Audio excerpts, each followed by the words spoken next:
go. There we go. So just to preface this by saying that it's kind of a sad story. So sorry if I don't make you laugh. This is my story about being in the trenches. I wasn't planning on getting pregnant. I had broken up with my boyfriend several months earlier because he had cheated on me and treated me horribly. In a moment of weakness on St. Patrick's Day in 2011, the drunkest day of the year, we got together, and then 3 weeks later I watched as 2 pink lines appeared. Despite the circumstances, I was overjoyed. I was living on my own in a tiny bachelor apartment, and the logistics of how this was all going to play out had, of course, occurred to me, but they were all just details. I was already so in love with this tiny person that I had never met. I remember I was rereading To Kill a Mockingbird at the time, and I thought if I have a boy, Atticus would be a lovely name. Several months later, in an attempt to have a normal family, I moved in with my baby's father, and somewhat predictably, it went horribly. He became physically violent with me when I was in my 3rd trimester. When I was too exhausted, I was as big as a house, and there was nothing I could really do about it. I'd given up my apartment, I'd sold all of my worldly belongings, and I'd isolated myself from my friends and family in the depths of Scarborough. So it all just felt like it was kind of too late. There was also that hope that it would eventually stop. I mean, of course, he would never do anything to me once our baby arrived, of course. On December 19th, 2011, my son Atticus was born, and I was the happiest that I've ever been. He was everything that I could have ever wanted. My relationship with his dad continued to deteriorate rapidly, so much so that I decided to go traveling for a couple of months with Atticus. So the two of us backpacked through Spain and France together. I remember standing on the balcony of our hostel in Barcelona and holding him in my arms and finally feeling very free. People applauded me for having the courage to travel solo with an infant, but what they didn't know was that home scared me more than anywhere. But I knew we couldn't stay away forever. During our travels, I rarely spoke to his father, and I knew it was becoming increasingly clear that we'd have to find our own place to live once we returned to Canada. And that would mean starting from the very beginning, so furniture, pots and pans, first and last month's rent. It didn't help the fact that I hadn't told anybody what was really going on. I don't know if I kept it to myself out of shame or misplaced loyalty, or maybe just because saying it out loud might make it more true. When we returned to Canada, the idea of us moving out on our own was not well received by my partner or his family. His immediate family happened to live in the same building as us, and they were very involved in our personal lives, much more so than I ever would have wanted them to be. A lot of promises were made. I was encouraged to work through things. I wanted to believe it, so I stayed. Things were peaceful for a little while, but not for very long. Of course, the violence continued and it escalated pretty quickly. The only time I could really tolerate being in the same room as him is when he was so drunk that he didn't have the energy to do anything to me. And in fairness, that was a great deal of the time.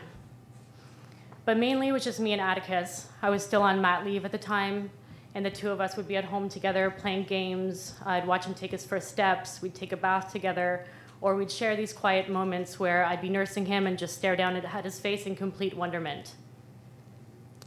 I was really in love with him. This all, of course, would be spoiled when I'd look at the clock and realize that he'd be home from work soon.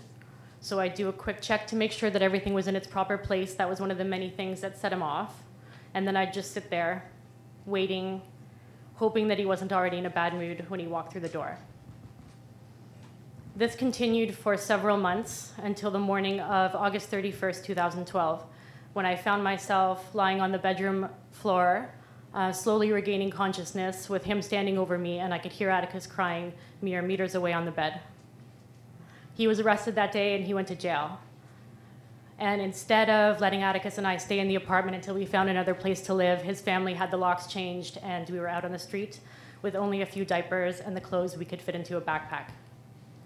We ended up at a shelter for families fleeing violence. That experience was simultaneously very traumatizing, but it was also the thing that got me back on my feet again. They offer resources that I wouldn't even have had the time or the wherewithal to consider. Things like housing assistance, free metro passes, toothbrushes, laundry detergent. And wherever your child is enrolled in daycare at that time, the fees are automatically waived until you've left the shelter. So that helps a lot. I was still managing to go to work through all of this, although I don't really remember how I had the energy to do that. I think that Atticus was a lot of my strength. All I really wanted to do was lie in bed and pull the covers over my head and pretend that there wasn't a world outside. but when there's a little tiny face that smiles at you every morning, it's hard not to smile back. He also needed me to be a human and a functional one, so he was counting on me. I feel really fortunate that he wasn't old enough at the time to have any recollection of any of this at all, so I think that's for the best. To me, it sort of felt like being in jail, or what I imagine that might be like, except that you can come and go during the day.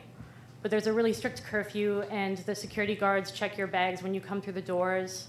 There's security cameras everywhere, and everyone, even the little kids, are assigned a job during the day.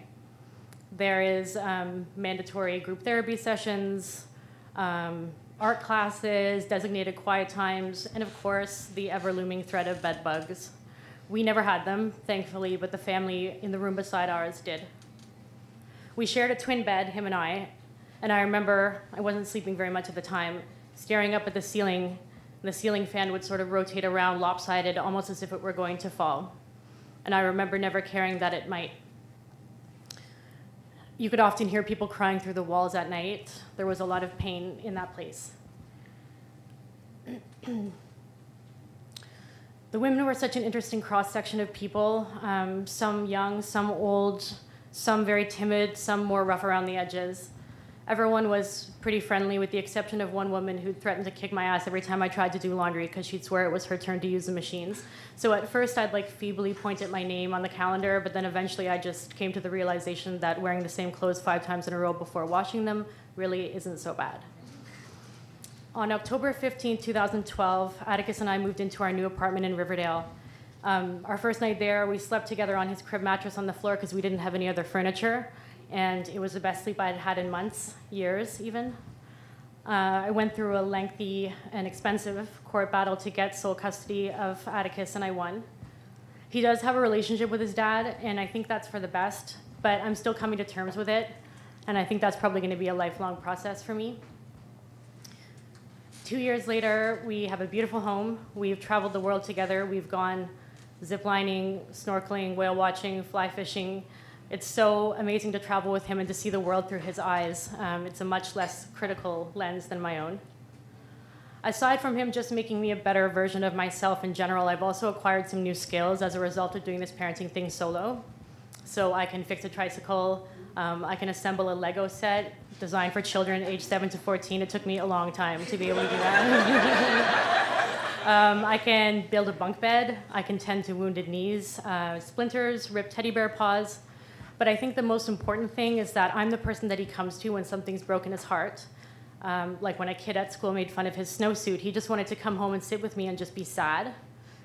And it was like my presence alone was a comfort that he was craving, and I feel so honored to be the person that gets to guide him through life. Throughout this whole process, I've gotten promoted at work twice, so I don't know really how that happened.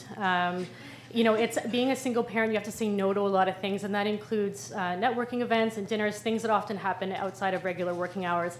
I also have these mini panic attacks every time my boss asks me to go away on a business trip, not because I don't want to go, but just because I immediately start to think about who might watch Atticus while I'm away. Our day-to-day is really hectic. After school, there's karate, Spanish, cooking classes, swimming lessons. After I put him to bed, I spend about an hour preparing for the next day and catching up on work emails, and then pretty much all I have the energy to do after that is curl up into a ball. So that's sort of what our day-to-day is like. It's busy, but we have a lot of fun. It's hard sometimes when I just, at the end of a long day, I want to shut the world out, and then I pick him up at school, and I have to field questions like, where do my thoughts come from? Or... Or this is one of my favorites. Mom, if I die, can you bury me in the yard? I guess. So you just kind of roll with it. And we're really happy. He's been my light, my anchor, and my compass in this crazy, crazy world. I'm so glad that he was there to prevent me from pulling the covers over my head when that's all I really wanted to do. He'll probably never know how much he saved my life, but I hope to make it up to him with a lifetime of love and some pretty kick-ass adventures along the way. Thank you.